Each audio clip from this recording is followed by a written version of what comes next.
numva nkwishimiye kandi nukuri hari umuntu umwe nkunda kandi ni wowe kubikubwira biragoye ariko yuza kubimenya buri munsi mpora kuri Instagram yawe nkukurikiraniye hafi uri mu buzima bwanjye niko mbyizera nuramuka ubaye iwanjye uzaba ubaye iwanjye byiteka ndashaka kuganiriza umutima wanjye ngo nkubwire uburyo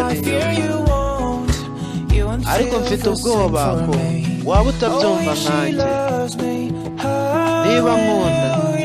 Imana ishimwe yavuze ko nkunda Imana ishimwe niba nkunda Imana ishimwe yavuze ko nkunda Imana ishimwe reba uburyo anyitegereza zibyo nkorera muhungu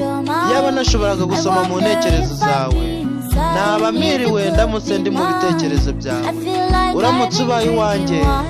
nakumva meze nk'uwanyweye divayi uramutse unyisiye umukunzi ntacyo byaba bintwaye nzi ko nkunda mukunzi reka ubwenge bwawe bubivuge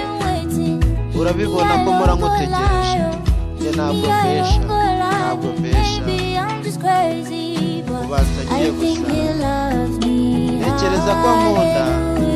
Imana ishimwe niba nkunda Imana ishimwe umunsi umwe azabibwira Imana ishimwe ntekereza ko nkunda Imana ishimwe nagukunze igihe kinini bwira niba ubizi cyangwa se ubyibwaho nifuza ko wamenya uko niyumva ku bwawe nifuza ko wamenya uko merewe kubera wowe ntusanzwe kandi ntusanzwe uvuze ko nkunda Imana ishimwe inshuti yanjye irankunda Imana ishimwe ubujya nkunda Imana ishimwe kubera ko nkunda Imana ishimwe uvuze ko nkunda Imana ishimwe inshuti yanjye irankunda Imana ishimwe ubujya nkundamo Imana ishimwe kubera ko nkunda Imana ishimwe uvuze ko nkunda Imana ishimwe umukunzi wanjye arankunda Imana ishimwe uburyo nkundamo Imana ishimwe kubera ko nkunda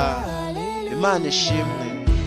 ni Aime ibuka gukanda subscribe ku Isheni TV komeze kubona utuntu twiza Isheni TV iba yaguteguriye.